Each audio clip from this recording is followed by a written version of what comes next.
Hi, everyone. Alan, can you confirm that Dr. Bryan is on the line? Yeah, I'm here. Thanks, Brandy. Wonderful, thank you. Great. Okay, well, it's 2 o'clock, so we'll get started. Good afternoon, everyone, and welcome to the final session of this year's Saskatchewan Health Research Showcase. My name is Brandy Winquist, and I'm the Executive Director, Academics and Learning within the Saskatchewan Health Authority. I hope that you've been able to take in some of the excellent presentations that have been offered. It's been 2 days full of learning, so I do think it's quite appropriate that we are concluding our main event with a session on learning health systems. So in terms of how the session will proceed, first we're going to hear from our keynote, and we've also allowed time for some questions following the keynote presentation. Then we'll move into our panel discussion. Okay, so I'm going to introduce you, Dr. Stirling, and as I do that, you could, Dr. Bryan, you can load your presentation if you wish. Sure. So it's my pleasure to introduce our keynote speaker, Dr. Stirling Bryan. He is the president of the BC Academic Health Sciences Network. In addition to his leadership role there, Dr. Bryan is an accomplished health researcher in the area of health economics, health technology assessment, and health services and policy. With that, once he gets the presentation loaded, I will hand it over to Dr. Bryan. Thanks very much. So I'm going to try that again. Let's see. Let's do frozen. Let me see if I can do that again. Can you see that screen? Yes, I sure can. I can't get it into presentation view, but I think that's okay if everyone's okay with that. It's in blue. Actually, it's frozen on my computer. Sorry about that. I wonder whether would you be able to share the presentation from your end, Brandy? Yes, I sure can. Okay. We are prepared to do so, so this is okay. Sorry about that. No problem.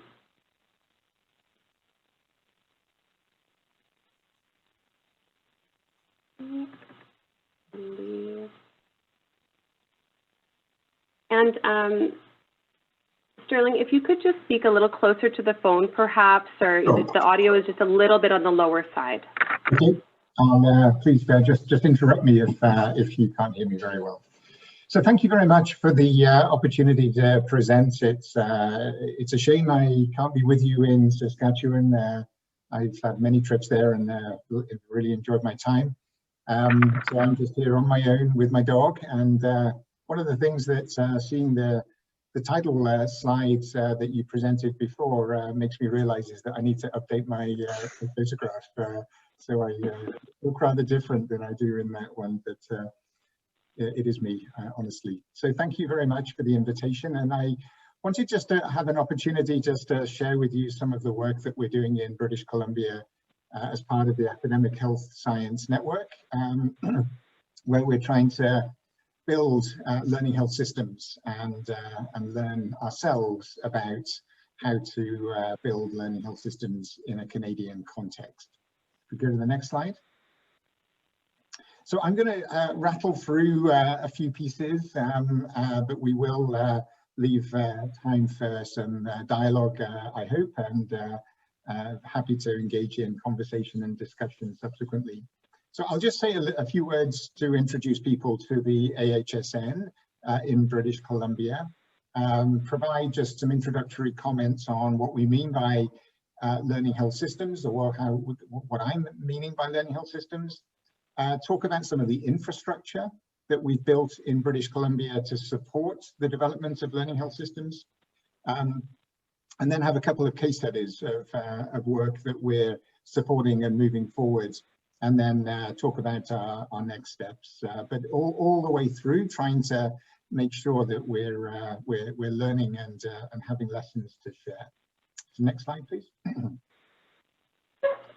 So just by way of introduction to the Academic Health Science Network in BC, this is our year in review report, the front page of our year in review report.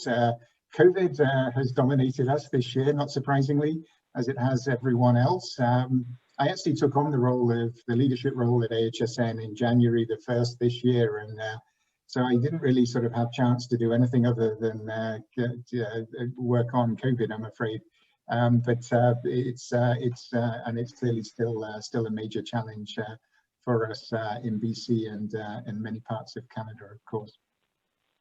One of the things that we have done, just as I'll make reference to this again later on, in terms of supporting the research response to COVID, we created an inventory of COVID research, COVID projects, research projects happening in British Columbia.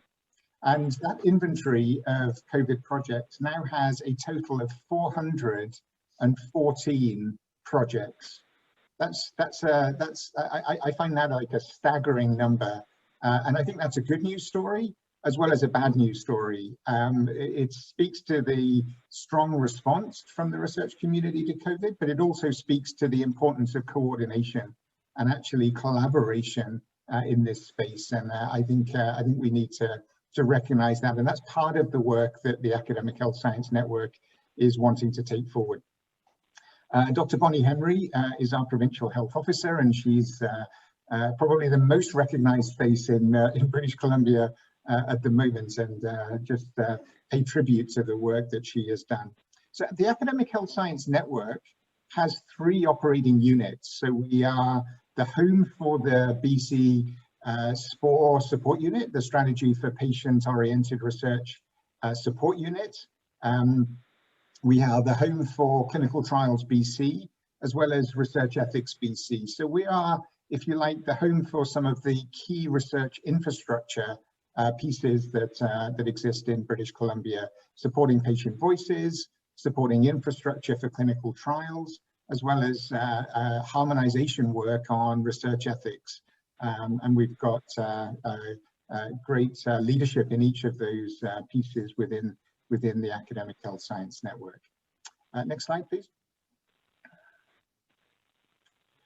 So what we're trying to do with AHSN is actually be a bridge, or be a series of bridges between the academic world and the health system worlds, and I emphasize the plural there. So we're trying to make sure that evidence has a place to go in the system, and also that the system has an opportunity to influence the generation of evidence. So we are trying to be that bridge, and we link with all of the major universities in BC, as well as all of the health authorities, obviously the Ministry of Health, healthcare provider groups, and increasingly with industry.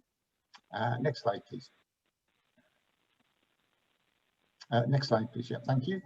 So we have a strategic plan as an organization. We developed that strategic plan under the leadership of my predecessor, Dr. Tom Noseworthy, last year.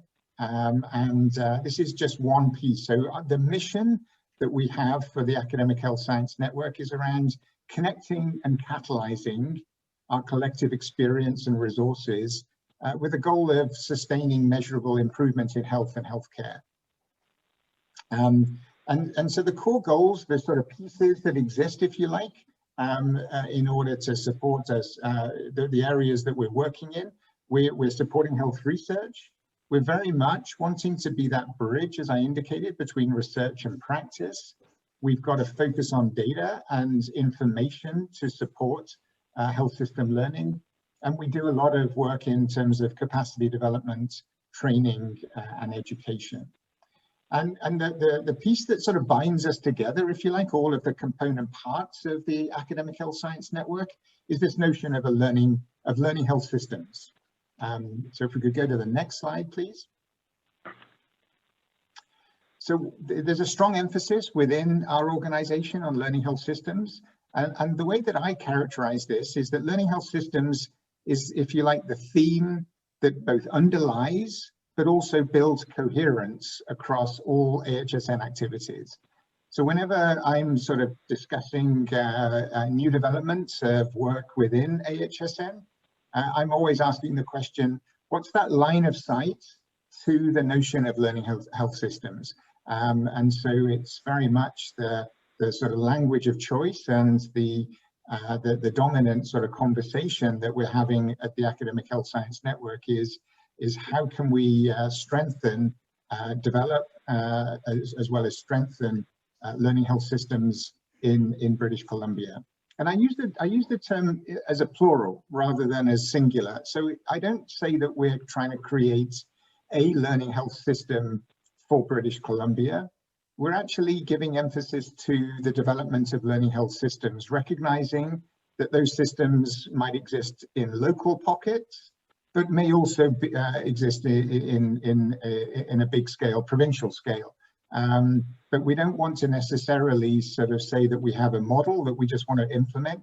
We recognize that bringing notions of learning health systems into a Canadian context requires adaptation and requires understanding of context, and bringing these notions into a British Columbia context or a broader Canadian context, I think isn't simply about taking what exists and works elsewhere and assuming that it can just then be replicated in Canada.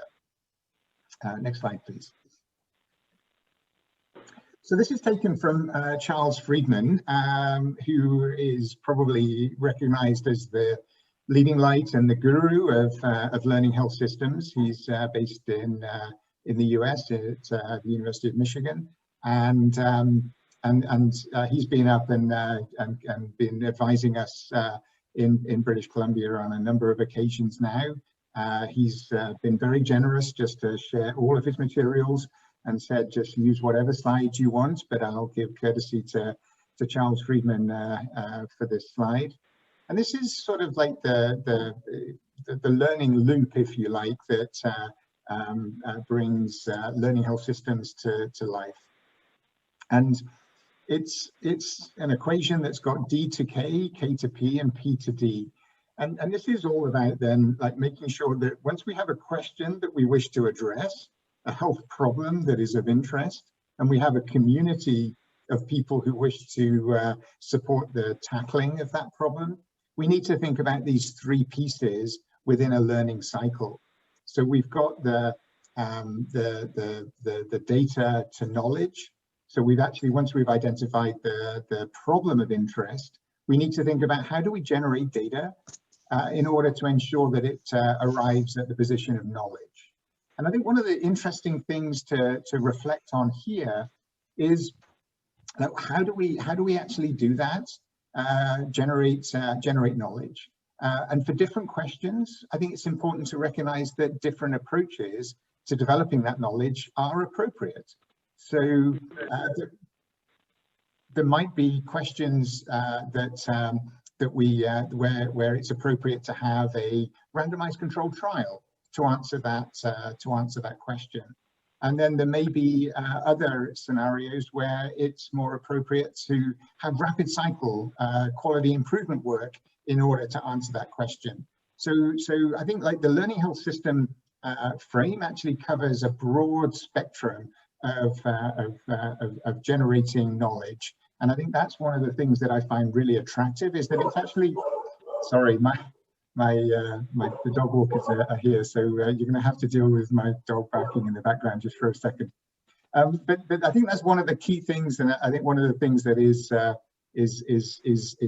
so enticing is that actually it brings people together under this banner of learning health systems rather than actually forging division between people. Because often we think, you know, I'm a researcher and I have research answers to all of your questions, and I'm a quality improvement person and we can answer all of your questions through quality improvement. Let's come together and recognize that we want to be doing work that actually is generating enough evidence in order to drive improvement and drive change.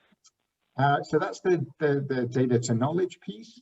Then we've got the knowledge to performance. So once we've got the knowledge, then part of the learning health system approach is to ensure that that knowledge actually drives practice change.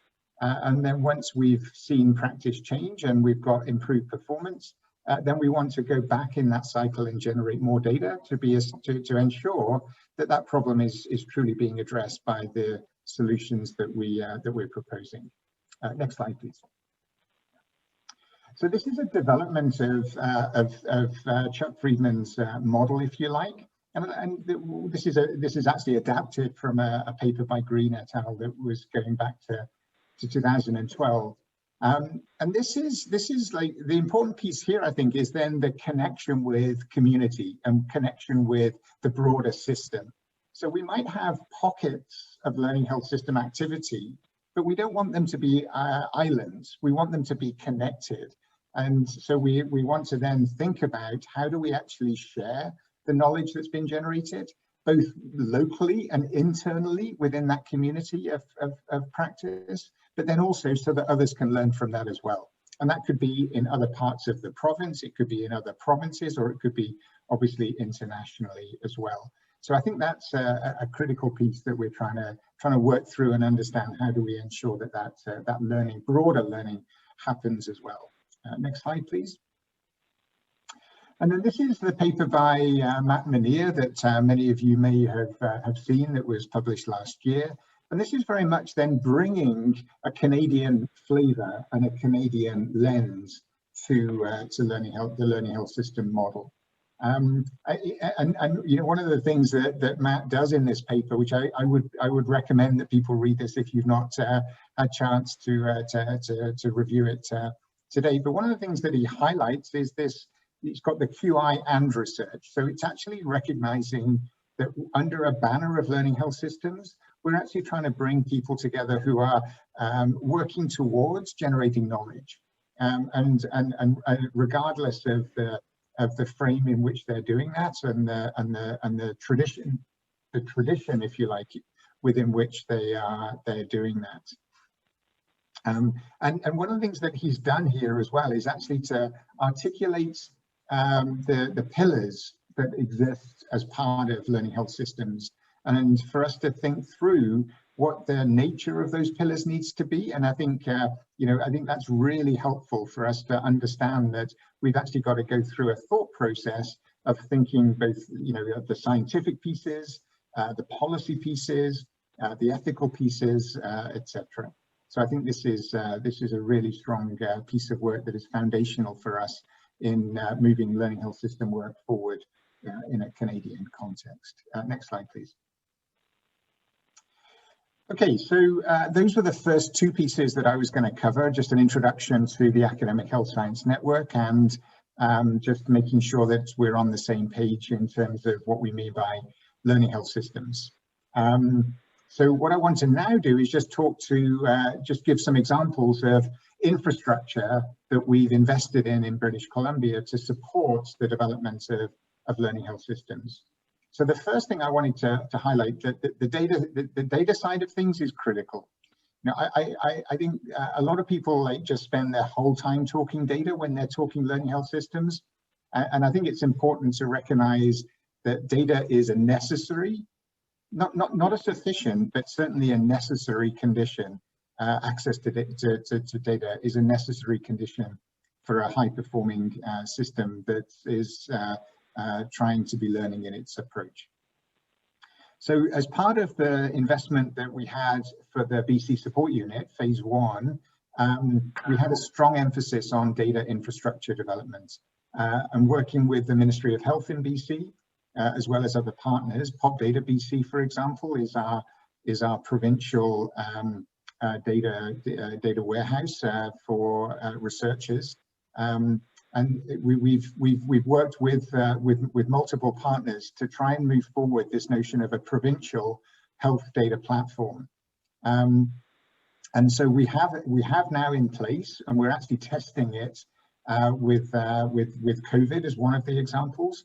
Also in the context of emergency care, which I'll talk to in a minute. So we actually have created. It's not complete, and so I don't want to over emphasize this, but the architecture is in place, and we have many data resources now available through this provincial health data platform. So POP data is part of this. We've got Ministry of Health data, administrative data that is part of this. We're bringing in health authority data.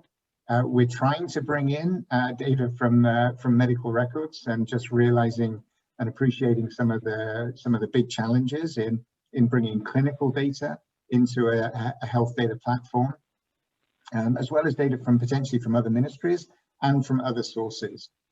So this is infrastructure that's being created. We do have now something called a health data platform, and it has many resources, many data resources, and we're just starting to test its utility as part of supporting learning health systems. Next slide, please. So the second piece around infrastructure that I wanted to make reference to is methods development. So we've recognized, and maybe you could go to the next slide, which will just complete this slide. Thank you. One of the things that we recognized quite early on was the importance of having strong methods.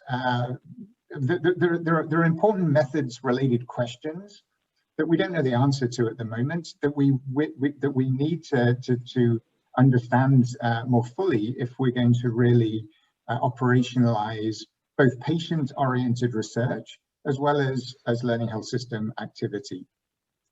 So we've actually created 6 methods clusters in British Columbia, and some outstanding leaders have taken things forward for us in each of these clusters. So we've got a cluster that's on data science. We've got a cluster that's on knowledge translation and implementation science. We've got a cluster on real-world clinical trials, or pragmatic clinical trials, as some people refer to them.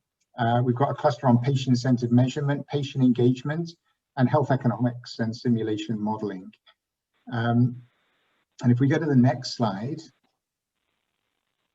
we've actually invested in 42 funded research projects that have got a methods focus.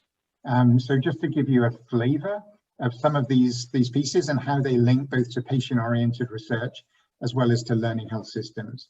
So in the knowledge translation and implementation science work, for example, we've actually supported the development of a portal, a website to support citizen science work. So at the moment it's focused on pain, and I should acknowledge Linda Lee as the lead investigator on this piece of work. It's focused on pain, and it's a way then for people to report symptoms and to also engage in a conversation about their sort of hunches about why they might be experiencing pain. And for those hunches then to have a place to go, and the data to be a source for potentially addressing whether those hunches are real or whether they are just imaginary. So we've invested in a citizen science portal, and we're now facilitating the engagement of the research community as well as the patient community, and then potentially the system, in addressing questions about how we can improve the experience for people living in British Columbia, and in fact beyond, who live their lives with chronic pain. An example, say, from the patient-centered measurement cluster, we're very interested in working obviously with our Indigenous partners. We've got partnerships we have a First Nations Health Authority in BC, and we also have a network for Indigenous health research. And I think most provinces now have this investment in the network for Indigenous health research. So we're connecting with the lead in British Columbia is Charlotte Loopy. But there's an important question when we're talking about measurement, patient-centered measurement, to support both patient-oriented research as well as learning health systems. How can we ensure we do this in a culturally safe way? So we've invested in a piece of work that's exploring this issue about what cultural safety looks like in the context of patient-centered measurement. And I could speak about this for a long time, but I'm conscious of time, so we'll move on. But happy to come back if you've got other questions about other pieces in this work. Next slide, please. So what I wanted now to do was just to move on and give you some tangible examples of learning health system pieces of work that we're moving forward. And so the first one I want to just speak about briefly is a provincial network that's been created in emergency medicine. And a shout out to Jim Christensen, who's the lead for this piece of work. And the Provincial Emergency Medicine Network has truly embraced notions of learning health systems and wishes to operationalize this. So we are working with, this is actually a network that connects all of the, pretty much all of the emergency departments throughout the province. So we've got 108 emergency rooms represented, 2.3 million patient visits, and over 1,400 emergency practitioners. So its primary focus is on the physician community, but it's not exclusively the physician community. And one of the things that this network has done very effectively is actually to engage with patients, and actually had a strong emphasis and a clear sort of route through which patients' voices can be effectively heard as a vehicle for potentially driving improvements in care delivery in emergency departments. And so this, one of the things that we're doing through the Academic Health Science Network with the Emergency Medicine Network is making use of, or beginning to now explore making use of the Provincial Health Data Platform as a way of driving improvement and accessing data in a more ready way, in an easier way, but in a safe way, in order to ensure that questions that are important questions can be addressed and answered through the Emergency Medicine Network. So, as an example, one of the things that's been done from a COVID perspective in emergency care, we have, as I think all provinces have, is an 811 number.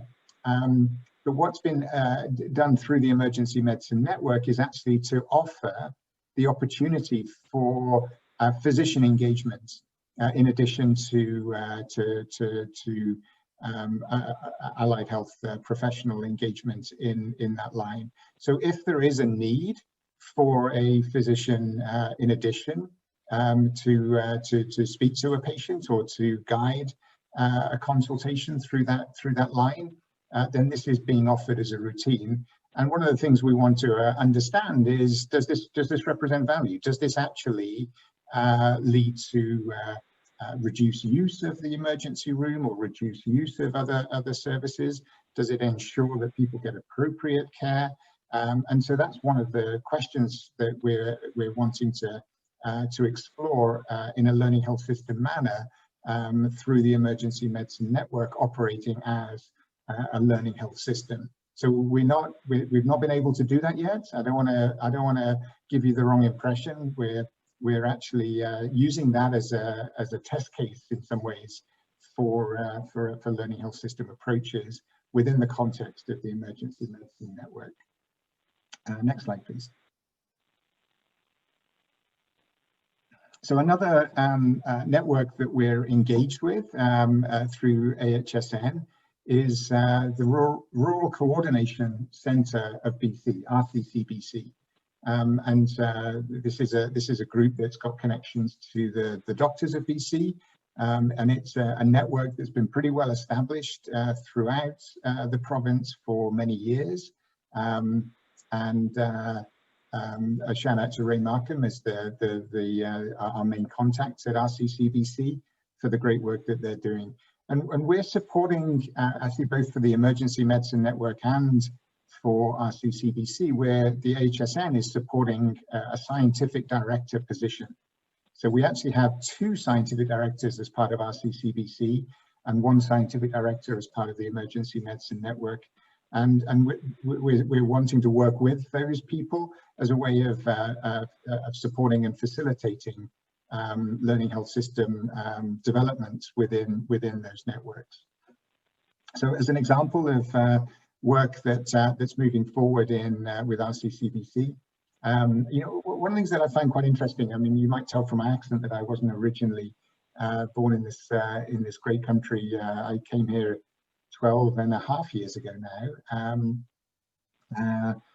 But you know, the rurality is just like, you know, such a, it's not something that I grew up with, but is something that I'm learning about in a Canadian or British Columbian context. And it just makes me, the more I sort of understand the vast scale of the land in which we, the great land in which we live, the more I sort of feel that like we should be world leaders in how to deliver high quality care for people who live in rural and remote and Indigenous communities, and we have that opportunity. We have such a wonderful test bed for doing that, and we should be world leaders in that space. And I know that we've got great researchers and great work that's happening in rural and remote areas, but I think we have the opportunity to do more. And so a learning health system approach is very much what RCCBC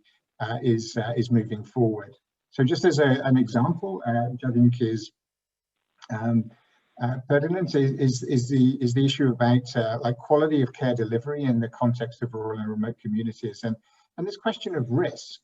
I mean, it strikes me that when we're thinking about how to deliver care in rural places, it's largely a question about what level of risk are we willing to accept, or should we be willing to accept in that context? Because we can't always just be evacuating people to go to an urban centre, and so that's very much a question that's being discussed and explored in the context of our work with RCCBC.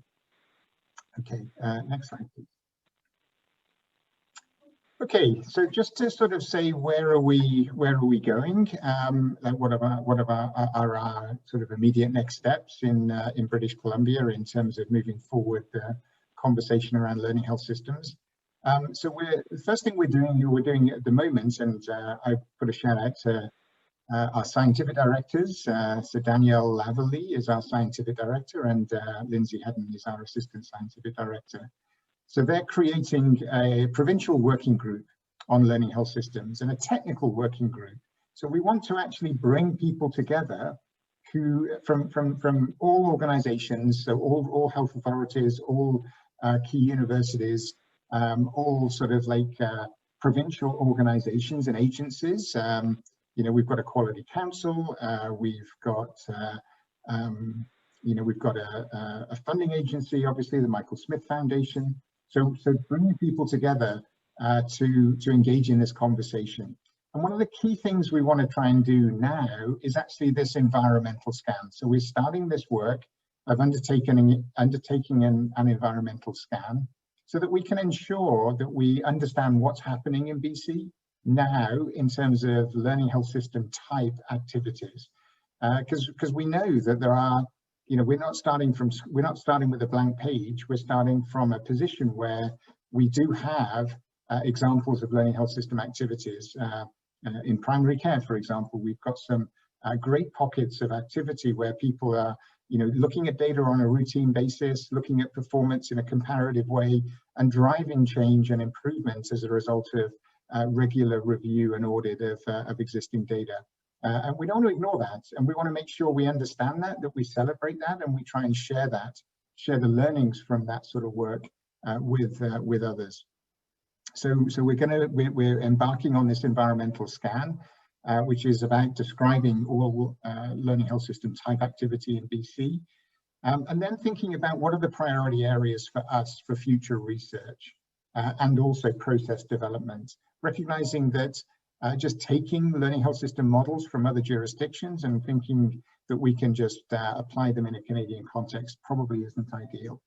So we want to understand what should we be investing in order to strengthen the approaches we might apply to learning health system work in British Columbia. And then the third piece is actually like just rolling our sleeves up and getting on with it.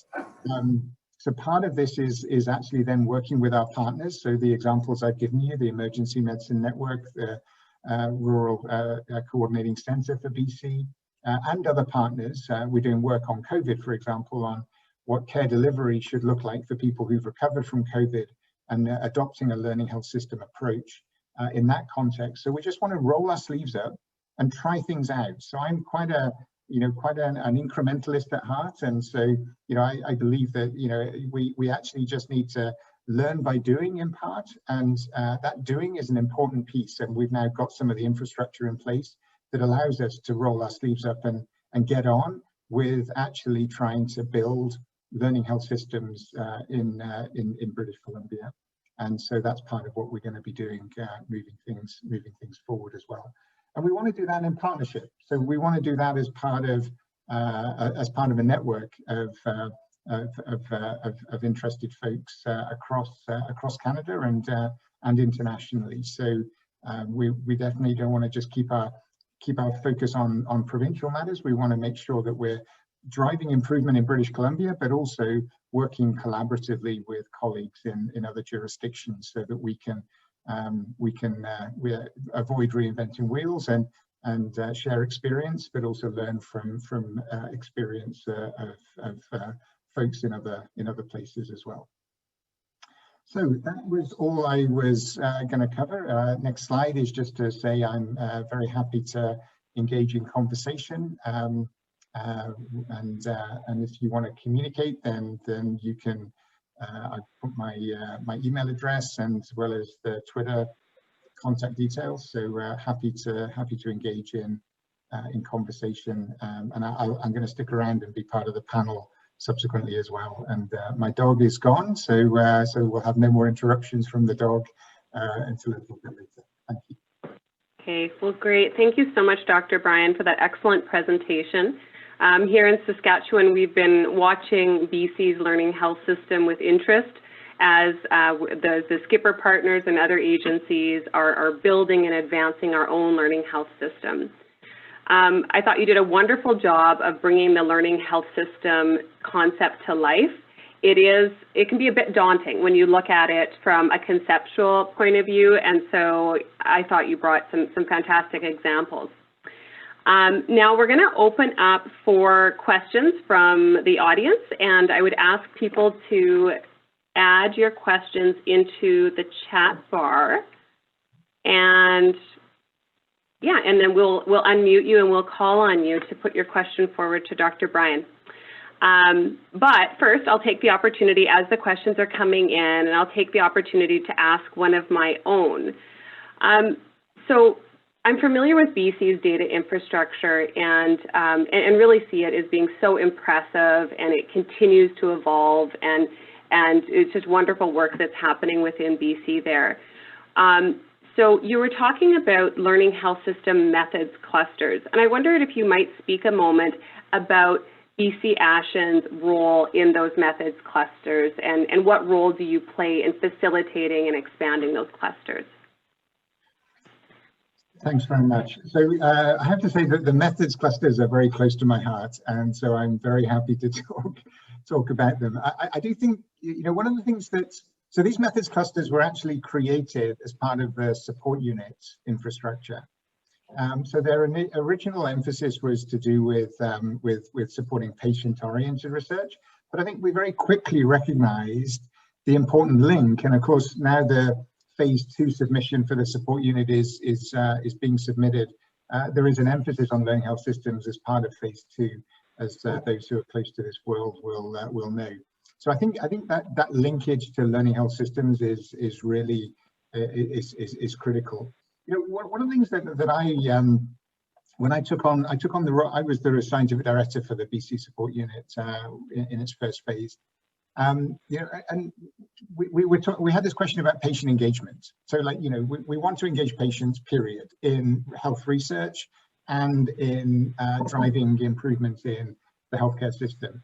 So, like, you know, as a researcher, my first instinct is to go to the literature and say, well, let's learn from the literature on how best to do this.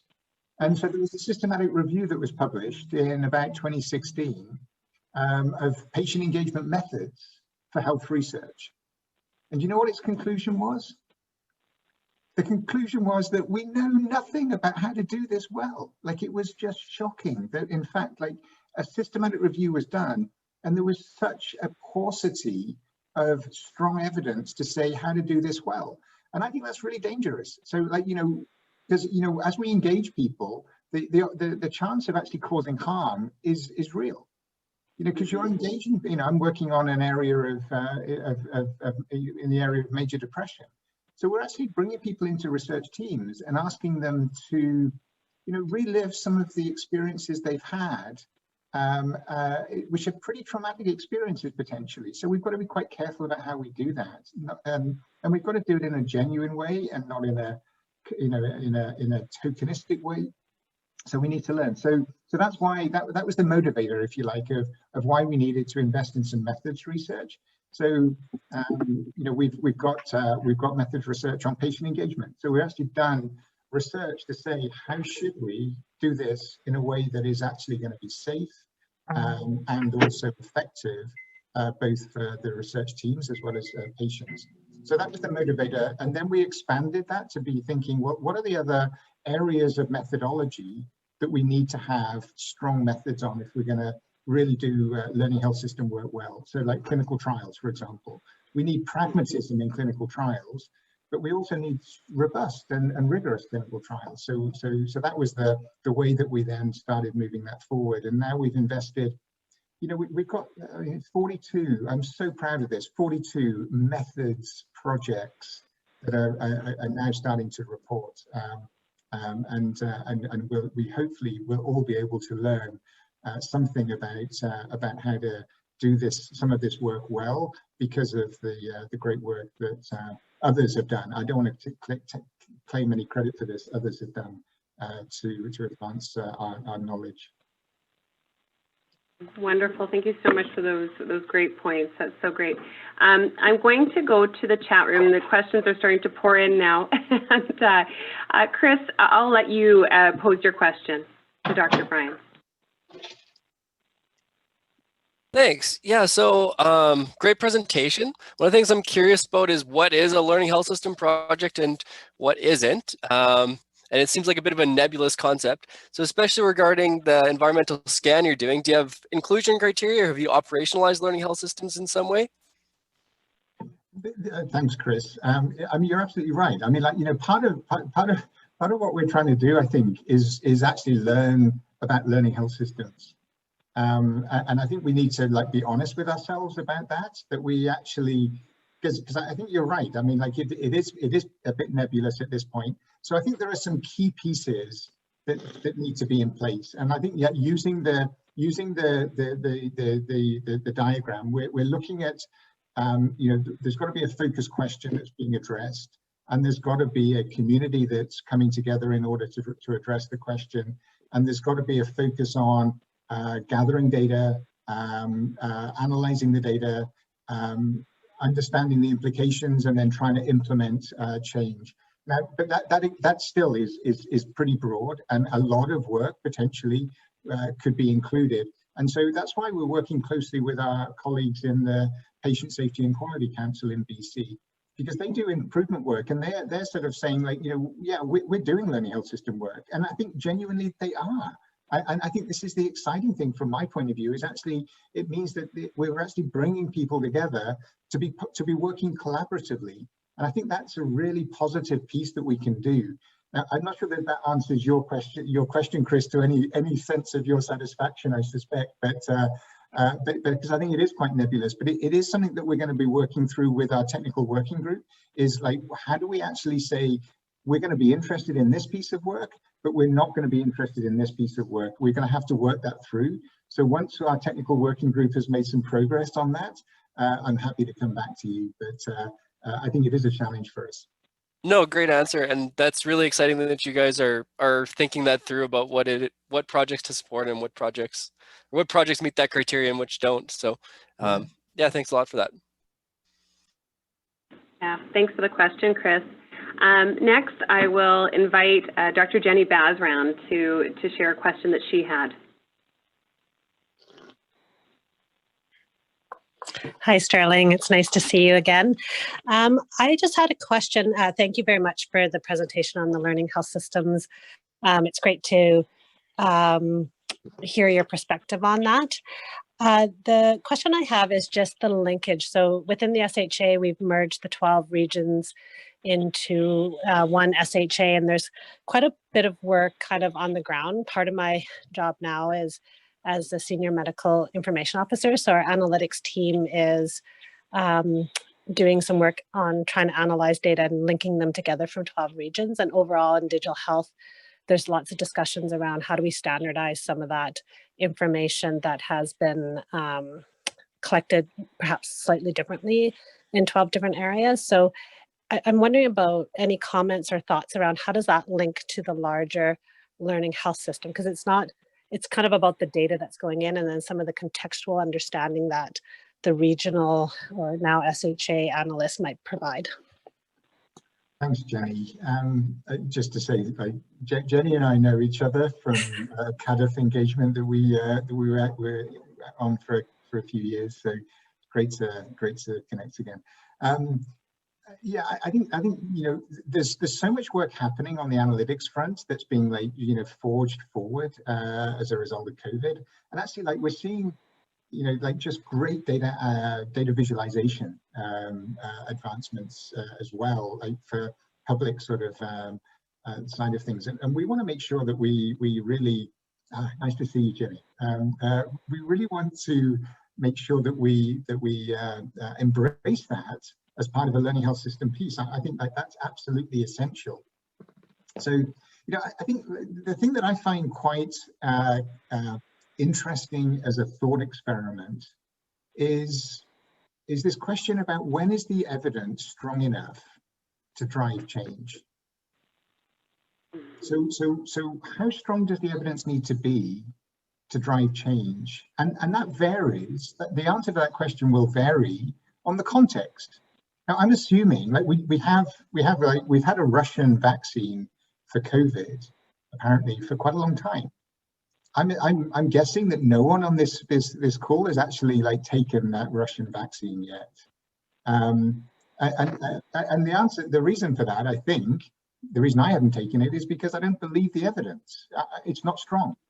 So I want the evidence for the strong trials to show me that the vaccine is effective and safe.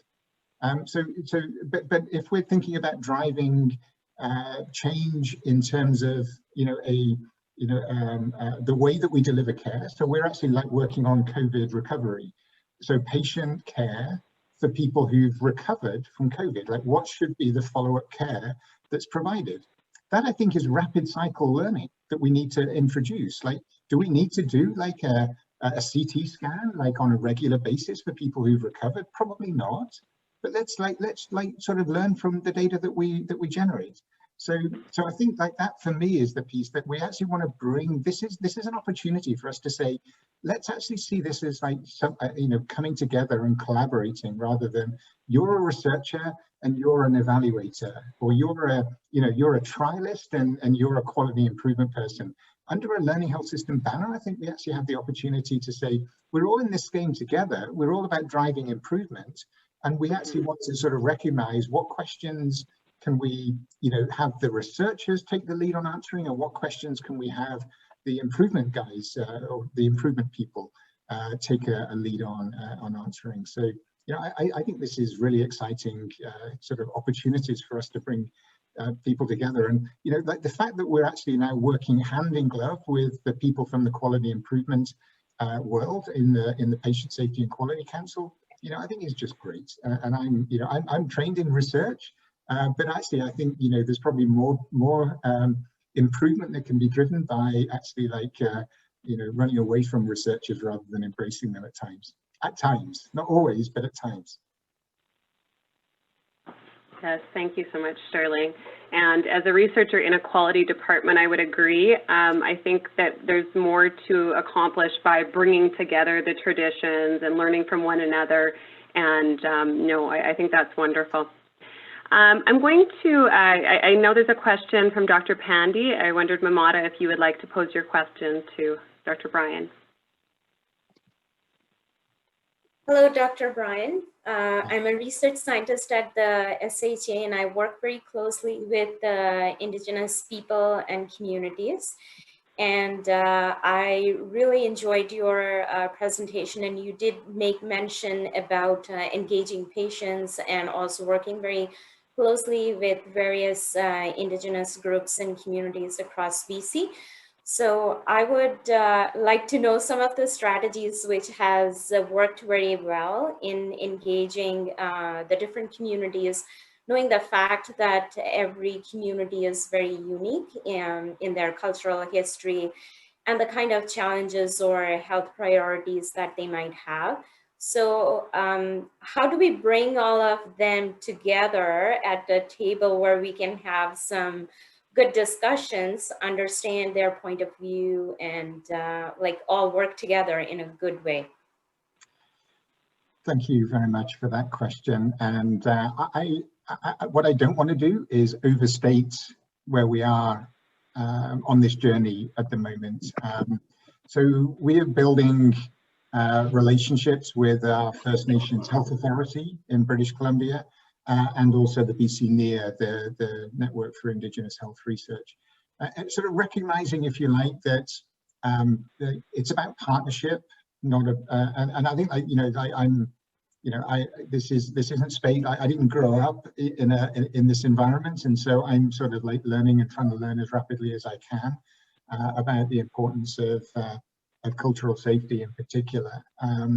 So we had a great talk. We actually ran our support unit annual conference, Putting Patients First, in October, and we had the plenary speaker was an individual, Christopher Horstleaf, who's an academic at Thompson Rivers University, and he gave this, he gave this like really like just, it's actually online and it's available online, and I can send you the link, but just like just the way that his community considers research, like they embrace research, but it's of course got to be research like that is where they're true partners, and where the questions really like are the questions that the community see as being critically important questions, and so like this like telling some stories of like researchers who parachute in, do a piece of research and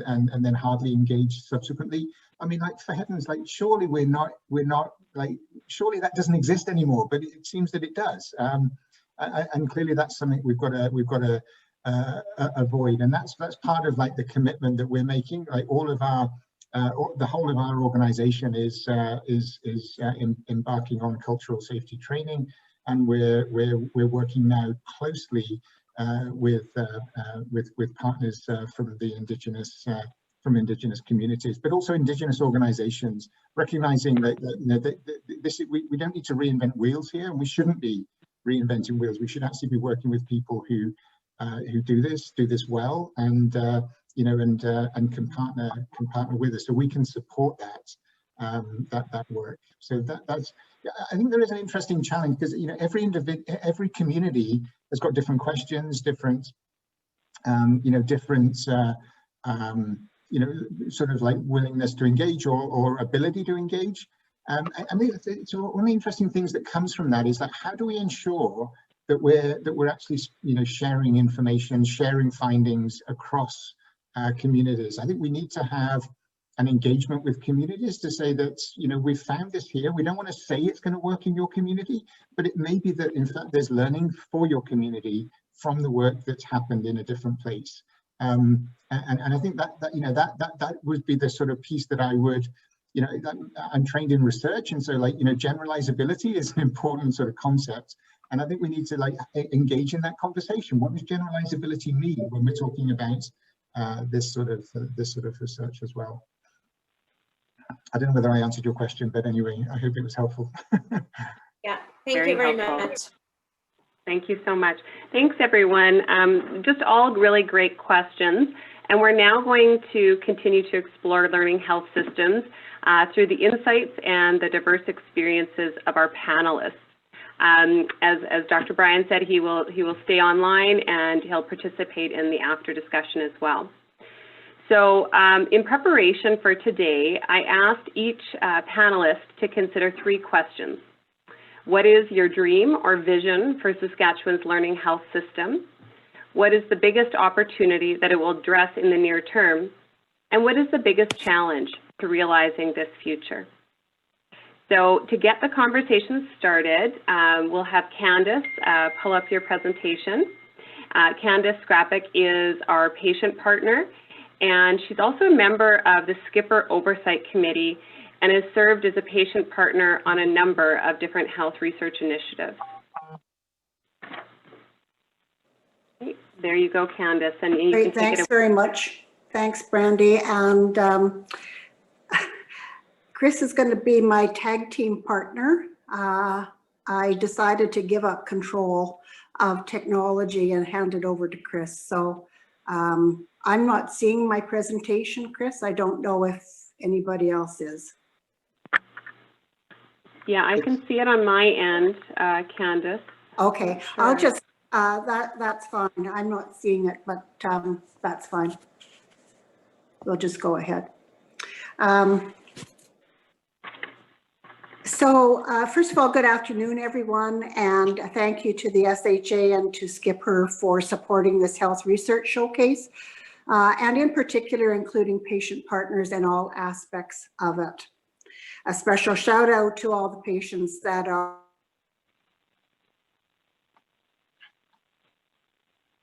Oh, Candace, we lost you there.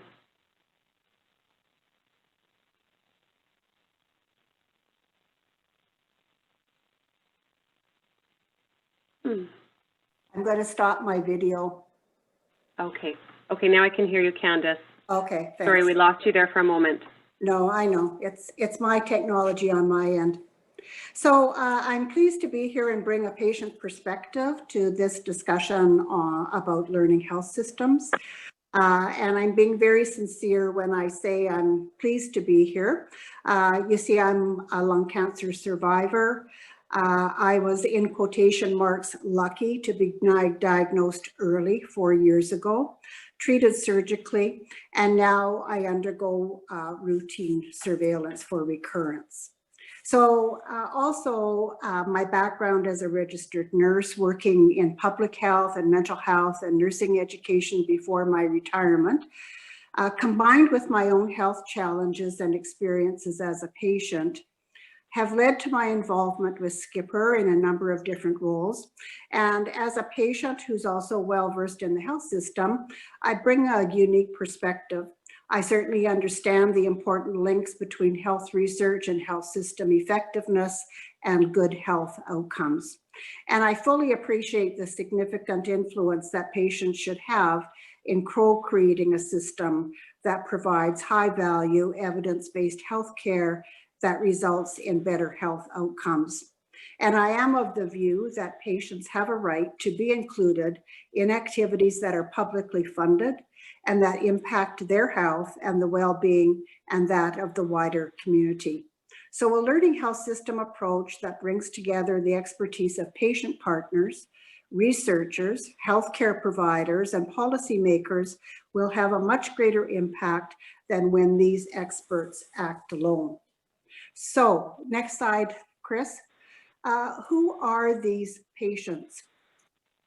So in presentations, I often shorten the term to patients, but I want us to think inclusively when we use the term patient and work towards a contemporary view of diverse perspectives engaged with shared power and decision-making. So full partners in health research and health improvement. So those are the terms that are typically used and can be used depending on the context. So who am I? So next slide. I think it's important when you're working and engaging with patient partners that you try to see them as more than just their condition. So this is me. I'm a wife, I'm a mother, I'm a sister. More importantly, I'm a grandmother, but I'm also a very active community volunteer and now an active patient partner in health research initiatives. So next slide, Chris. And I show you this because in my world, this is what matters to me. And I think although I have health issues that I deal with from time to time, at my heart and in my world, how these impact my family and what are the issues within my family matter the most. So next slide. Before talking specifically about the learning health system approach, I want to just set it within a Saskatchewan context and just remind you that this is a strategic vision statement from Saskatchewan Health. These kinds of concepts date back to probably around 2009 with the Patient First Review. And both Saskatchewan Health and the Saskatchewan Health Authority have complementary visions that provide this strategic direction that includes a commitment to patient-centered care. Next slide. So given that commitment, what influence should that have on establishing a learning health system approach?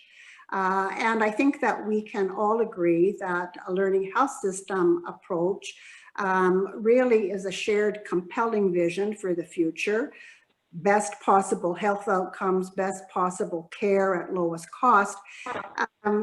I think all stakeholders would support this strategic direction. Next slide. The learning health system should engage patients, families, communities, and the general public as partners in its governance and activities. I put up this cartoon because although there is a commitment to patient-centered care and engagement of patient partners, sometimes it doesn't, there are many competing interests and it doesn't occur in the most effective way.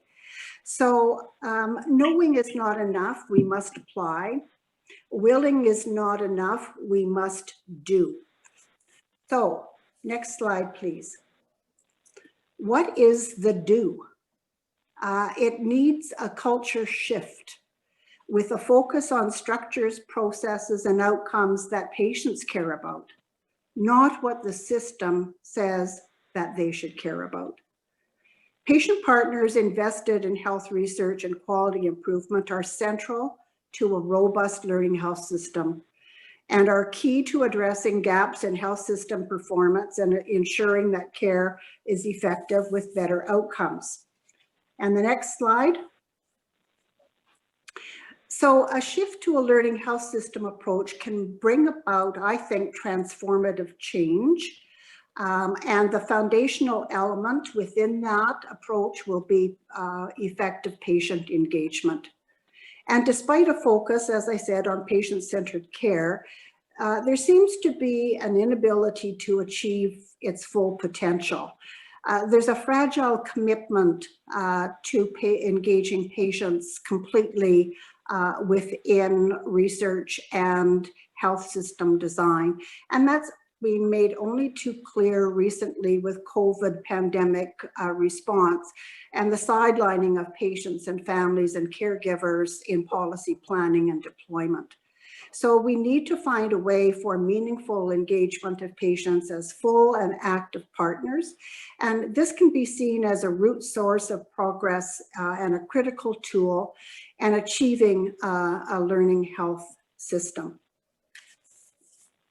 So the next slide.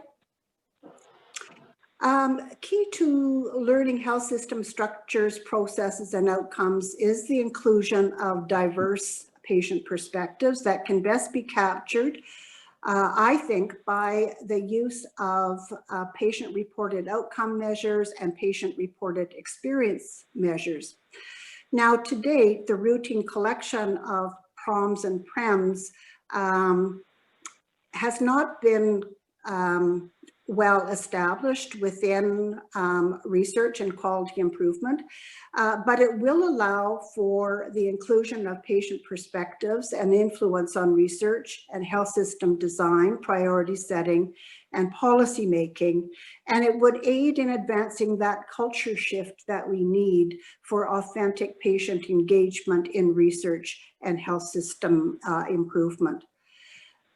In order for that to happen, we need leadership commitment, we need funding and resource support, participatory processes, engagement of diverse patient perspectives, integrated data infrastructure and data sharing agreements, including real-time access to data for patients. And a key challenge will be to foster the development of a learning culture in healthcare in which patients contribute to health improvement, clinical research, and that is expected and embraced. So next slide. So what matters to patients? Meaningful and active collaboration, and here's a few tips. Engage me in ways that are personally meaningful to me and support me throughout the engagement. Engage me as an equal partner and beyond my stories. Engage me early and throughout the process. And see me and hear me. Try to understand my view and seek views other than mine. So next slide. I want to remind you what's important to me. My granddaughters warm my heart and provide me with hope for a long future ahead. And the next slide. Because we're setting a learning health system within a Saskatchewan context, I think this couldn't be more Saskatchewan. So courage, my friends, it's not too late to build a better world. Working in partnership requires that all parties are willing to work together, value everyone's perspectives, and contribute and share equally in decision-making. Every aspect of a learning health system approach stands to benefit from meaningful patient engagement. Patients and their families show great courage every day when they tackle their health challenges. So be courageous. I challenge you all to move out of your comfort zones and find common ground with patient partners. Working together can be a powerful force. Thank you very much. Wonderful. Thank you so much, Candace. Thank you for bringing the patient perspective to our conversation and for challenging our thinking. It's great to be uncomfortable and to really think deeply about some of these concepts. So now we're going to turn to comments from Dr. Heather Hadjistavropoulos. She's a professor of psychology at the University of Regina and founder and executive director of the online therapy unit.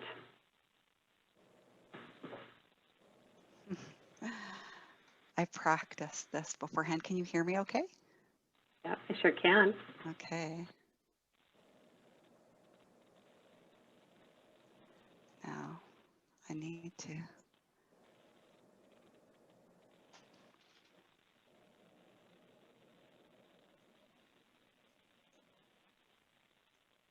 Gosh. If you hit share, you might have to go down though. I notice it brings all the windows open. Mm-hmm.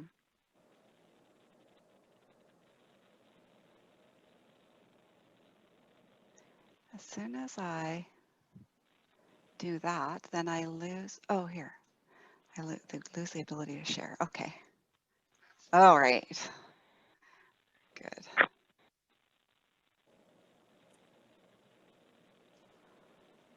Okay, well, I've lost my notes, but how do I? There, okay. So hi, everybody. Sorry about that delay. Sorry, we still don't have your slide deck up. Oh. Like that at your hand. Okay. Here we go. Share screen. I think I have Oh, it wait, here. wait. You know what? Okay, there. How about that? Oh. We're good? We're good. Yes, we are. Great. Thanks. Okay. So it's my pleasure to join the panel today. My plan is actually to share my experiences with implementing, evaluating, and then improving internet-delivered cognitive behavior therapy, also known as ICBT. And I think this provides an example of a micro-learning health system, although I guess we'll find out from Dr. Bryan if I'm correct. I'm sharing this because my hope for Saskatchewan is that more services could be set up as micro-learning health systems.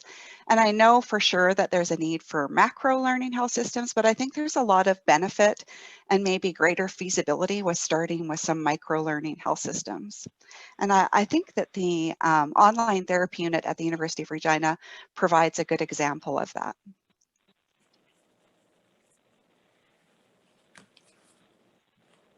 So 10 years ago, I became very interested in how to use the internet to help clients overcome barriers they experience receiving mental health care. And as you likely know, mental health problems are prevalent and disabling, but unfortunately very often undertreated for things like because of limited time or rural and remote location. And so that led me to develop this unit. And from the very beginning, we were set up to deliver a service, to provide education to students and clinicians on how to deliver ICBT, and then to conduct research so we would be continually improving this novel service. And since 2015, we've had the benefit of funding from the government of Saskatchewan to deliver that service. And it's ICBT is delivered both by therapists who work at the University of Regina, but also by therapists who work throughout a number of different community mental health clinics in the Saskatchewan Health Authority. And then the research arm of this unit is funded by different sources. So we're very fortunate to have funding by SCPOR and SCHRF, for example. Essentially, what we've done is we try to take what would normally be offered in face-to-face treatment and put that information online in the form of lessons that are spread over several weeks. And clients work on these materials with the help of a support, a therapist on the side, most commonly in the form of emails or phone calls, and usually just once a week. This gives you a brief example of what a course or an ICBT program of treatment would look like. So this one was originally developed in Australia and then was adapted for use in Saskatchewan through learning cycles. And it consists of 5 lessons that provide clients key skills for overcoming symptoms of depression and anxiety. And each lesson focuses on a different skill. And to date, we've had the opportunity to provide assessments to over 9,000 clients and to treat almost 7,000 clients. And as I mentioned, the treatment's been provided by therapists in our unit, but also therapists within the community.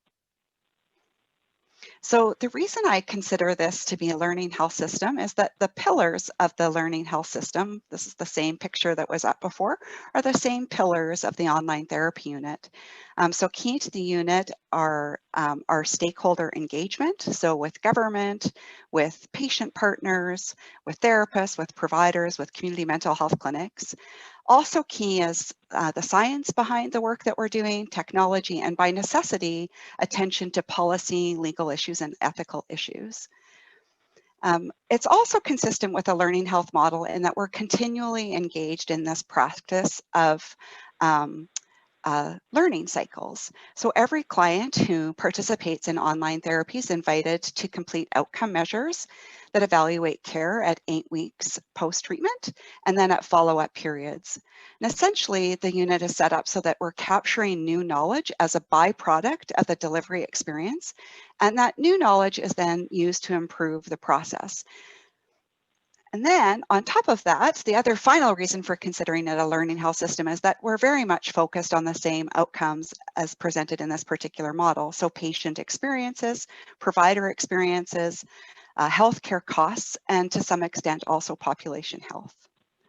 And this picture just gives a little bit of an example of the number of learning cycles that we've engaged in. Some have been core to our service, so kind of our primary projects. Others have been sort of side of the desk projects, and still others have been conducted by students.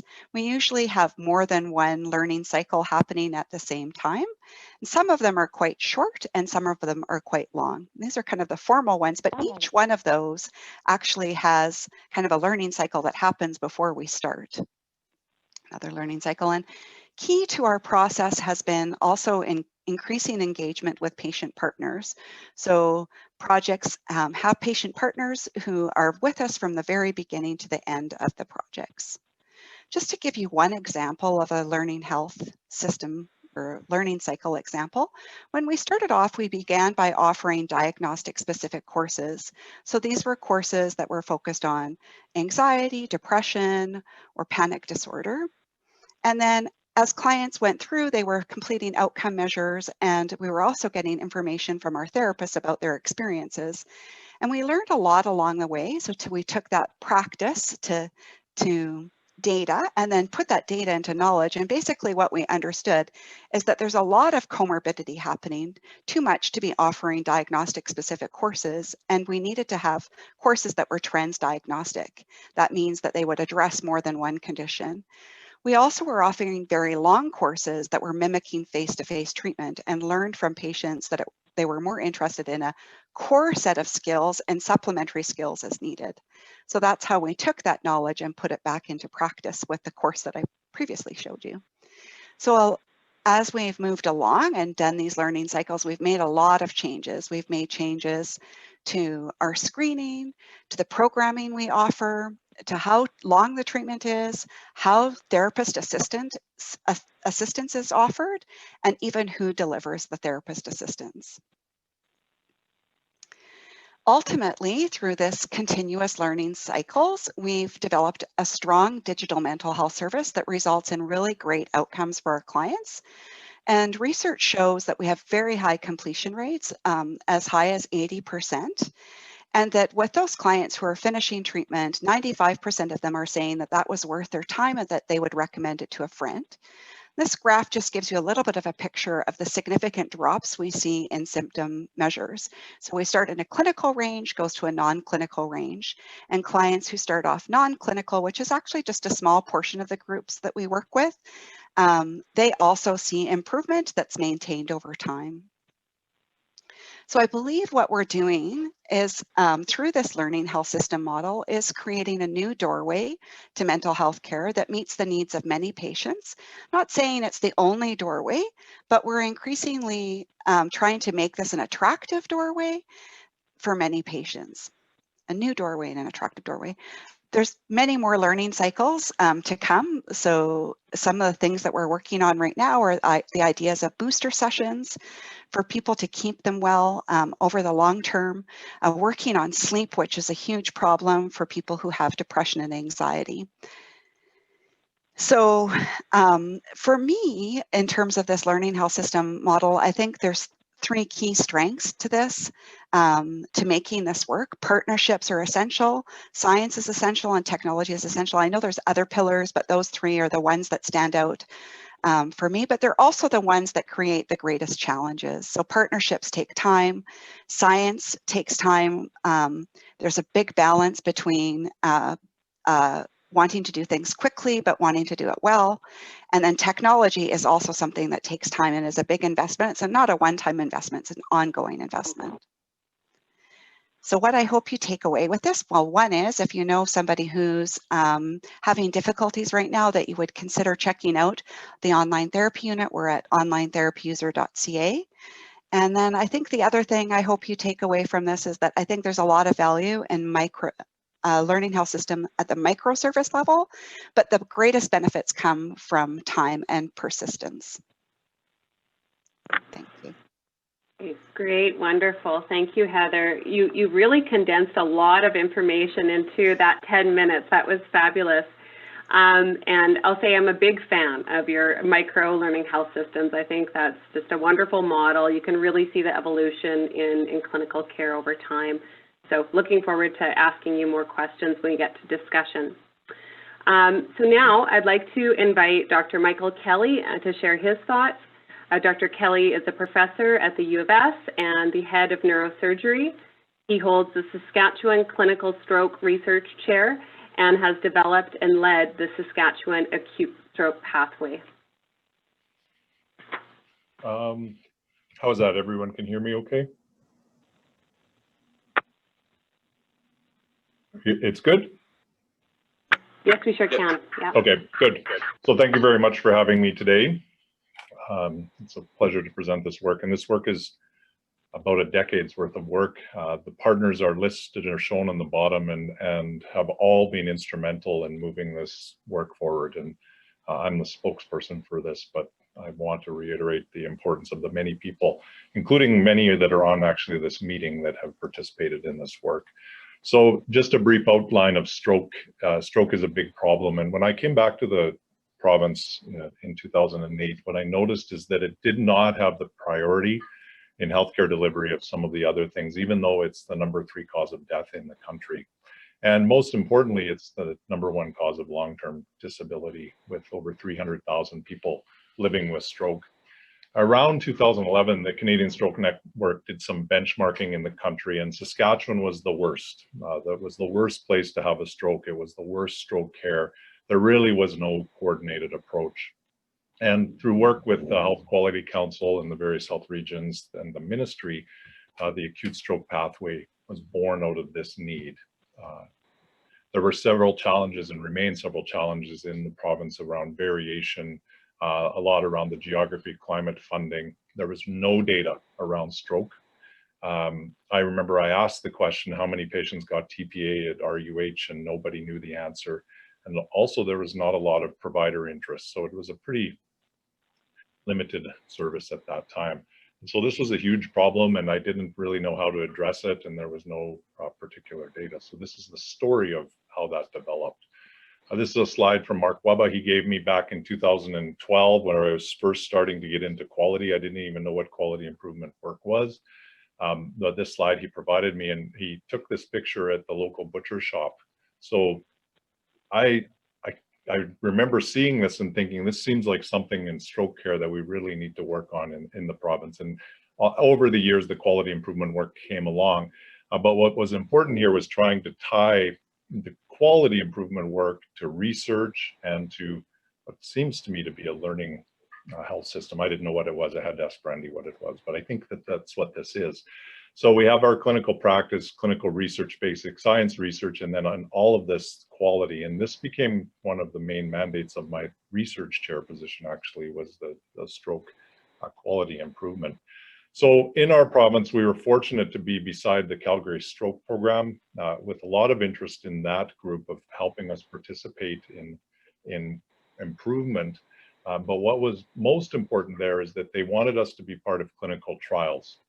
And particularly Dr. Demchuk, who's from Regina, Dr. Hill, they were very interested in us being part of this. And so we were one of the members, one of the groups in this landmark trial that came out in 2014. And the ESCAPE study showed that for patients with large vessel occlusions, if they had a thrombectomy, that their chance of dying was cut in half, and their chance of a positive outcome went up to 53% from 29%. And right around this time, simultaneously published in the New England Journal of Medicine in 2004 were 5 papers that confirmed this. And so the question came up, when is the evidence strong enough to drive change? And this for thrombectomy and for stroke care was that. And we were actually working on this at that time, so we were a little bit ahead there. And in fact, when you looked at this evidence, the mechanical thrombectomy for stroke is the most important and most beneficial surgical or medical therapy offered to humans. So that helped, certainly. The other thing that really helped with this work is that the Heart and Stroke Foundation has, I think, the best Canadian best practice guidelines, our best guidelines in the world around stroke care. They're very up to date, and Patrice Lindsay works on that. And so we had a framework that we could use to implement this change.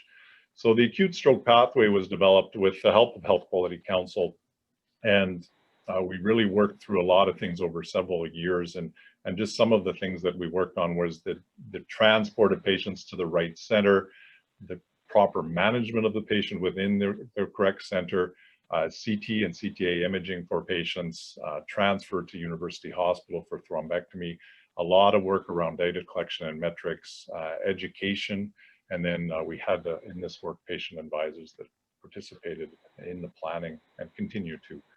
We established primary and comprehensive stroke centers that are distributed around the province, and the idea was that geography should not limit your access to stroke mitigating therapies. This is some of the data, right? So this work is ongoing and is actually one of the key focuses now of work with digital health and with Ministry of Health Quality Council around better data. But we finally had some idea of the impact or burden of stroke within the province, so a number of stroke alerts. We also began to get, for example, door to needle time things, both for the province, but also for each of the stroke centers. And we were starting to then achieve some of the benchmarks that we needed to for Canadian best practice. Our intra-arterial stroke volumes went up, and so a very good first introductory talk on this was around what does that mean for patients, right? So this number means that based on the data, and we looked at that, about 67% of these patients, these 80 patients, are living independently at 3 months. So that's what that number means. Those patients are back with their grandchildren, and that's really important. The other thing that happened is we applied these best practice guidelines, and we actually achieved stroke distinction at University Hospital for acute stroke care, and this was a big thing. And really within the 5 years of time provincially, we made a lot of headway going forward. The next steps for us, and this is about a year in work now, is the Saskatchewan Stroke Strategy, and some key things around there are really the pillars of prevention, acute care, rehab, community care, and data metrics. And we are in fact proceeding with one of the two, PREMS and PROMS. We're trying to decide which one, and our patient advisors are helping with that. And so we are now at the stage of having a Saskatchewan stroke strategy. Some lessons I've learned: that the physician and provider engagement is key, that this quality improvement work is tied to research, and this work never ends. We have problems now still with our stroke systems, ongoing meetings. There was a big meeting on Thursday about acute stroke care thing. We had an EMS meeting 2 weeks ago. So this is a never-ending process that will never end. The clinical trials research sets the standard for patient care. The cerebrovascular group here, we have participated in over 40 clinical trials now, and that's been very good for ensuring that worldwide standards are applied here in the province. And the team is most important, and Dr. Shaw, this will segue to her, but she texted me this last night: smart people get themselves onto smarter teams. And that's how I feel. That's what happened to me. There's many people that have participated in this work, and a few of them are listed here. And that's the story of acute stroke care. And I would like to single out, I do have some not exact conflict of interest from company, but I would like to emphasize the importance of the funding of the Saskatchewan Clinical Stroke Research Chair, which is the Heart and Stroke Foundation, SHRF, and the College of Medicine, which has funded this work that I put towards many people to work in the clinical trials and the improvement work. Thank you very much. Okay, wonderful. Thank you, Dr. Kelly, for sharing your journey over the past 10 years to improvement and the benefits that Saskatchewan patients have seen. That's great. We'll now go to Dr. Susan Shaw to ask her to offer her insights. Dr. Shaw is a member of the SHA Executive Leadership Team. She's the board chair for the Saskatchewan Health Quality Council and also a critical care physician. Oops. Let me see if I can get this to work. There we go. So I just want to do a check. Brandy, can you see my slides and hear me? I sure can, yeah. Excellent. Okay, well, thank you very much, everybody. And last year, I was able to attend the research showcase in person, and it was absolutely amazing. I've always been a big supporter of research within a clinical care system. And being in person last year really helped me understand how it clicks and all comes together. This year, I'm really thrilled to be able to join you again, although it's in completely different situation and circumstances. I hope you and your loved ones are all keeping as well as can be. And I want to really thank Candace for grounding us all in what matters most. So I've been asked today to share my thoughts on learning health systems, more from that systems level approach, which is where I tend to do most of my work and where I tend to see the world. But I also see myself as being particularly fortunate as my work, both as a clinician at the front line partnering with patients at the point of care and service, allows me to see the world at that part. And I also get to see the world from a systems level as part of an executive leadership team within the Saskatchewan Health Authority. I am not an expert in learning health system theories or models, and I actually agreed to be a part of this panel to learn as much as I could from Dr. Bryan and my other co-panelists, but I am someone who's had the chance to think about how to create and be part of a learning health system for many years. As board chair of Health Quality Council, I can remember working really hard with the HQC team in about 2014 to try and get our vision of what Saskatchewan's healthcare system could become down to only 5 words. And what we came up with was patient-centered learning health system. Not many words, but these are big words, and they don't always have the same shared or same understood definition, which I think is what gets us to the importance of today's discussions and then the discussions and decisions ahead. So I've told you what I'm not, but here is what I am. I'm a practicing physician. I work in the critical care units in Saskatoon. I'm an executive leader with the Saskatchewan Health Authority. I'm board chair of Health Quality Council, and I'm on faculty at the University of Saskatchewan.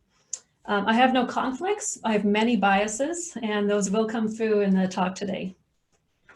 When I talk on behalf or as part of the Saskatchewan Health Authority, I always include, as we all do, this slide, which grounds us in the values of the Health Authority and reminds us of our vision, which is healthy people, healthy Saskatchewan. But what's most important to me as a person, but also to our organization, is that this is all centered on a philosophy of patient and family-centered or people-centered care.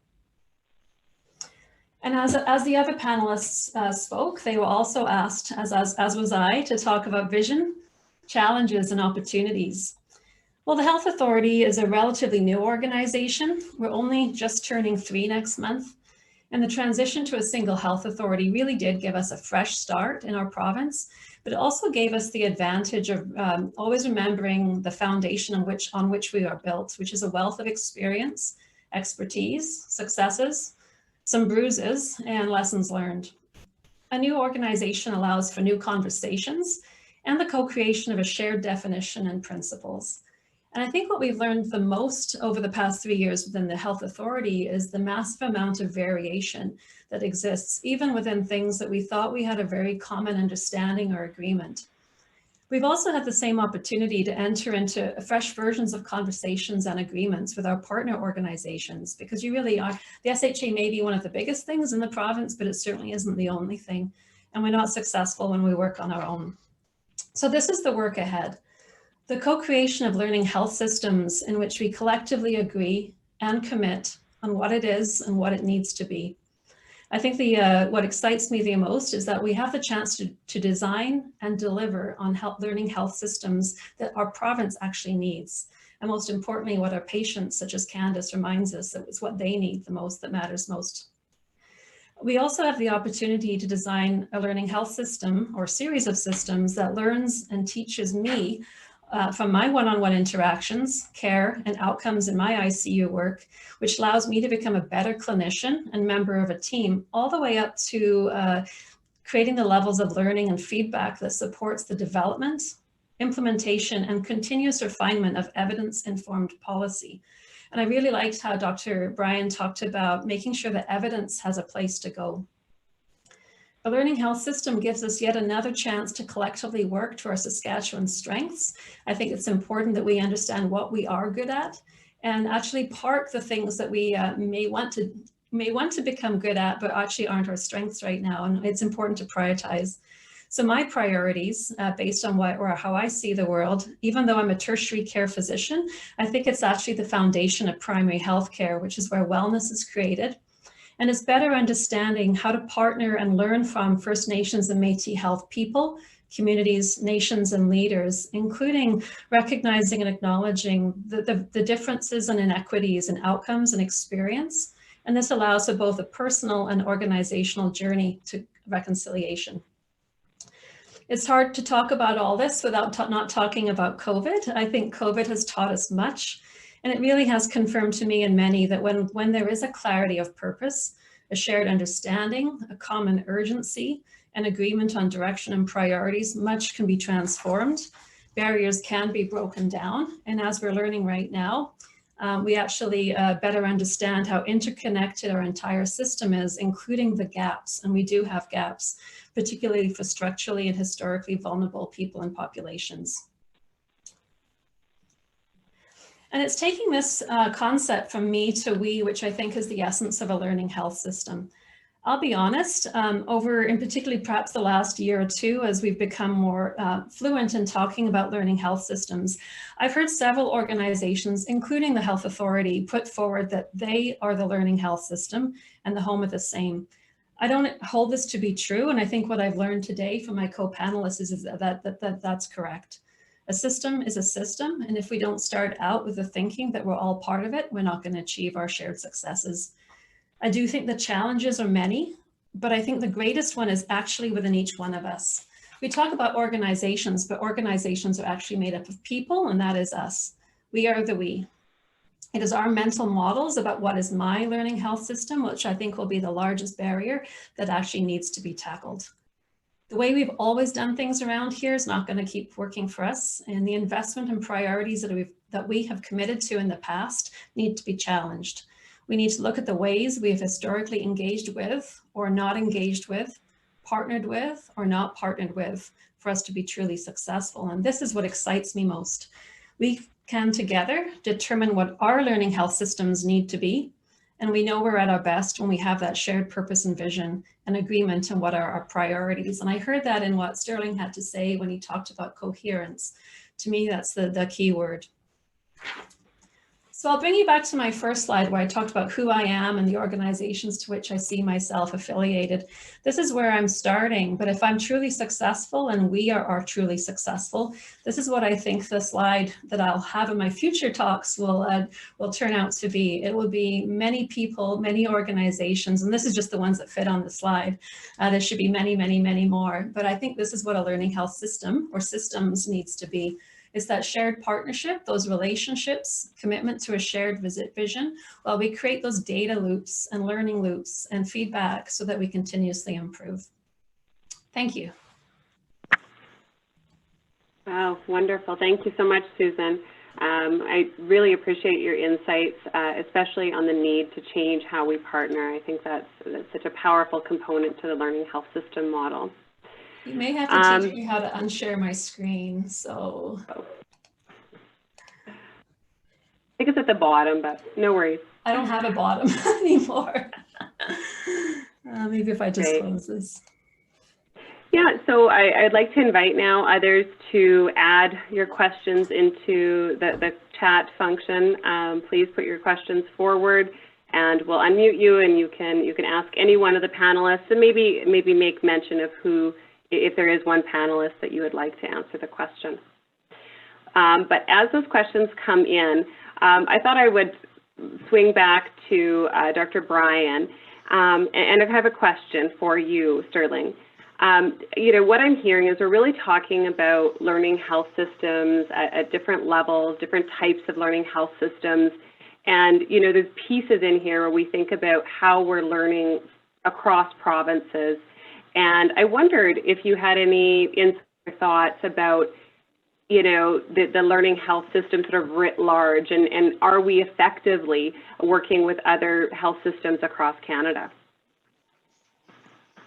Thanks, and thanks very much for the presentations. And I'm sort of so excited to be part of this and to have the opportunity to build bridges between BC and Saskatchewan on this. I think this would be fabulous. I want to say a huge thank you to Candace for like the presentation and like bringing a patient's perspective and patient's voices to this work is so critically important. So thank you very much for that. And the thing that, like, so I will sort of come to your question.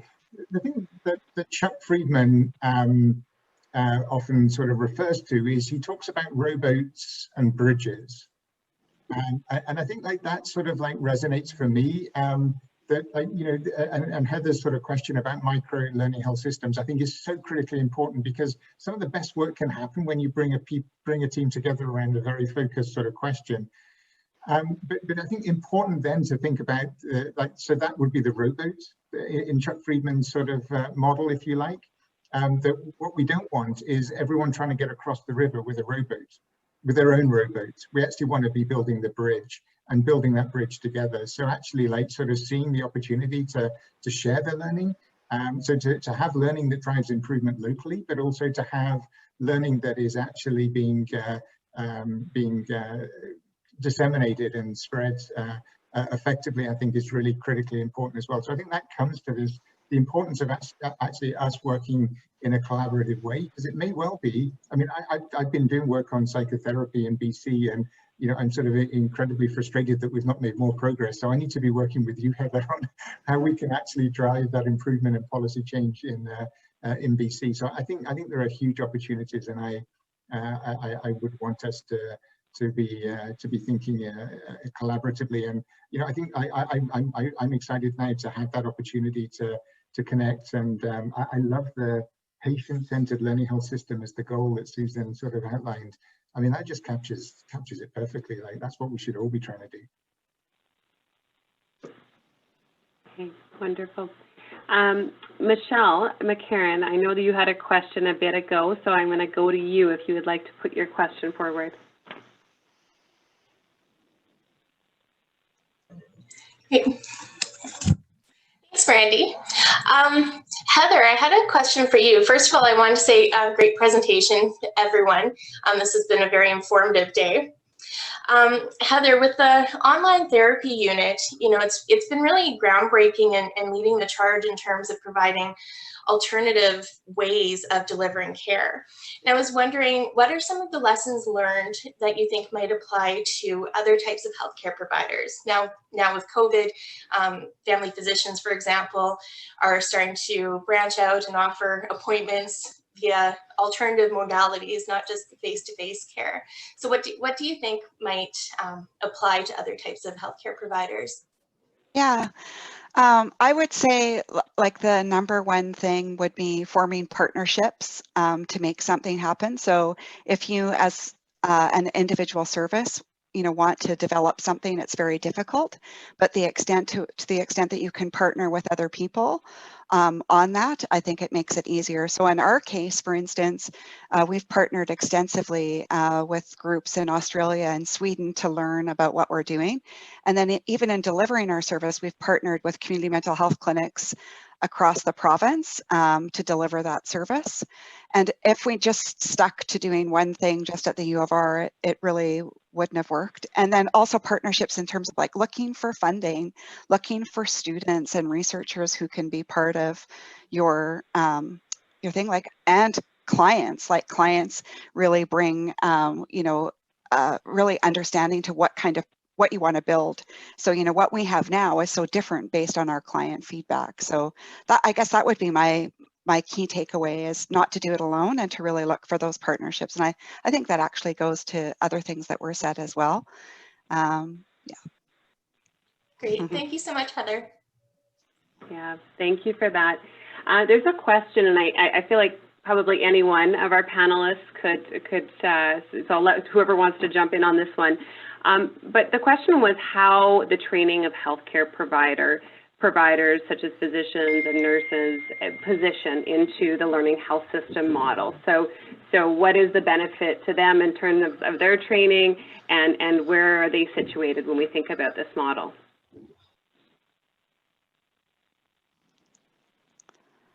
That's one for you, Dr. Shaw. I was just going to say the same thing, Mike, because that but that I think it's for you. I think it's a great question because I don't think it's certainly, we're working in partnership with the College of Medicine within the SHA and also with College of Nursing, and Saskatchewan's really lucky. Our campus in Saskatoon and our campuses that are distributed across. Actually, we're one of the few places which have so many healthcare provider and healthcare professionals training together, but I don't think we actually take advantage of it. We don't train as teams within the curriculum, but we work as teams within the healthcare system. So I think it's a gap. We're working at getting quality improvement as core parts of the healthcare professional curricula. I think I saw that Dr. Shevchuk from the U of S College of Pharmacy was on here earlier, and she's a big champion of that. And I think if we have a long way to go, not because Yvonne's work is fantastic, and despite all of that, I think the culture has a long way to go. But our learners work with us. And so I think that they work with, if they work on, I'm confident they work with Heather, or if they're working with Mike, or if they're working on a team that has a patient partner like Candace, they are learning about a learning healthcare system. And it's that hidden curriculum in a good way, rather than the hidden curriculum that we usually talk about. I think there's a huge way to go. I think it's a missed opportunity if we don't capitalize it. And again, I think Saskatchewan's well positioned to actually be able to lead out on this because of the way we're structured, the way we have relationships, and the way that I think we do have that common sense of being in it all together. I'd really be curious actually to see if what our colleagues in BC are doing in this space as well. So I'm not sure if Stirling wants to speak as well, because I do think it's important. So yeah, I don't think, I mean, it's interesting. I'm not sure that it's too high on the curriculum in medical school and nursing schools just at the moment. You know, my experience with, you know, with sort of undergrad trainees is that spirit of like inquiry is strong, and like, you know, and the sort of curiosity and drive to improve is really sort of like at the forefront, you know, because these are kids who are bright kids who, you know, want to understand and learn. The system seems to knock that out of people. Like I worry, and I think we need to sort of understand, like, you know, quite why that happens. I'm not going to name the clinical discipline, but I was working with a group of physicians, and you know, there was really like a lack of like sort of interest in improvement. You know, it was like, you know, how's this going to affect my billing was like one of the questions, for example. So I think we need to sort of like recognize that we've got some structural challenges that perhaps need to be overcome before we can really truly embrace learning health systems as well. Brandy, can I just respond to the question as well? I just want to highlight that I'm a patient partner on a project right now that is personally really interesting to me. It's called the feasibility of engaging patients as partners within the Saskatchewan Collaborative Baccalaureate Program. So there are 4 nursing researchers and 3 patient partners involved. And it is looking at engaging patients fully within a nursing, a health education program as teachers, as evaluators, as curriculum developers. So it's near and dear to my heart as a former nurse educator. It speaks to your question, Stirling, about how do we beat things out of graduates from health programs. And I think one of the answers is to establish within them the culture of partnership with patients early so that they understand it as they begin to move into their clinical practice. So it's an interesting project and one that is not at all researched to date. Thank you so much, Candace. That's great. Something I guess that I want, health system and even socially, we seem to face challenges that are stubborn. They're long-standing. They're difficult to resolve. And I wonder how the learning health system might bring a fresh perspective, or you know, help us to focus more on solutions in a more effective way, I guess. Any thoughts from our panelists? I can speak to this a little bit. So I was sort of a bit of a lone wolf for a while trying to do this work, right? And didn't have a lot of people that were really on my team when we started. And I think the biggest thing is that, at least in the physician world and things mainly in the physician world, there's this expectation that there will be some magical entity that'll swoop in and do all of the work instead of the actual people that know it best. And I think that's where this work has to go, the empowerment of the actual frontline workers or the actual people that know the topics the best. That's been my experience. And I think back to that question of education, like I'll say it, that it's not something that's overly prioritized in undergrad medical school or even in our residency programs. We push it pretty heavily in neurosurgery, but they really don't buy into it. And when you look at like the work we've done, most of that work is actually being done with nursing partners, not so much other physician partners and administrative type partners. So I think in the physician world, there's a long ways to go. It's interesting, you know, I've got promoted to tenured professor, so it's okay, but all of this quality improvement work doesn't meet nearly as many of the university things that I need to meet as my publication record or my presentation record. And I think that needs to be something that going forward, it needs to be emphasized. Fortunately, Dr. Shaw can probably emphasize that to Dr. Preston Smith. But I think, you know, and the university has adopted more of those, what QI work being something that is important for academic promotion, but I think the university has a ways to go with it. And that's why I found the clinical trials work was so important, because we could take that work and translate it right away into new patient care algorithms and protocols.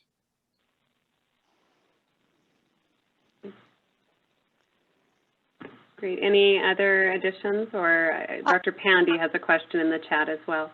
Okay, I was just going to say, I think one of the things that can make this unique is the technology and the extent to which data can be very quickly and rapidly obtained through continuous care or through providing care and extracted and reviewed, and then changes made.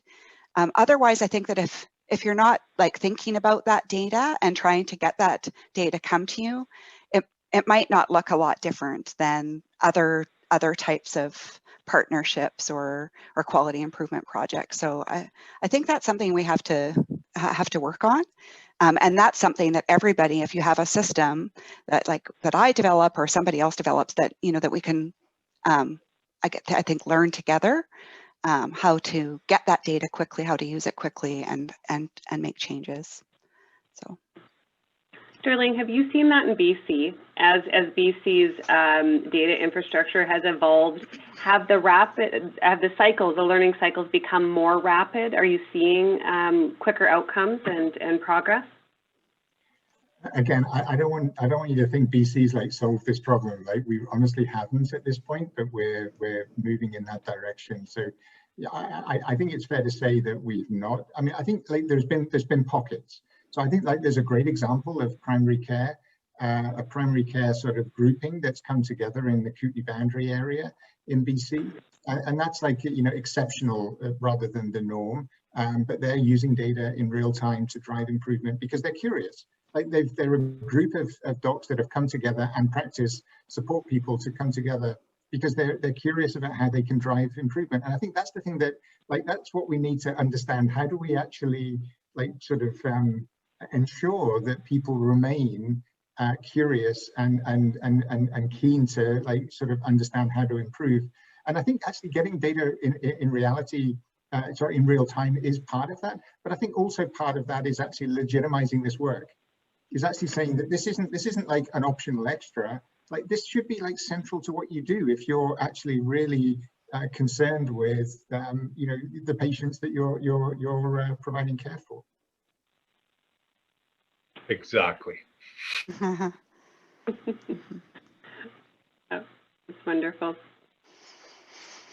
Dr. Charles Friedman, I was watching a YouTube video with him talking, and he said that the fuel of learning health system is passion. And, you know, what came to my mind is the passion and the motivation that patients and families carry with them, and their drive to improve care. But there's a number of different groups within the health system, I think, that are very committed to change.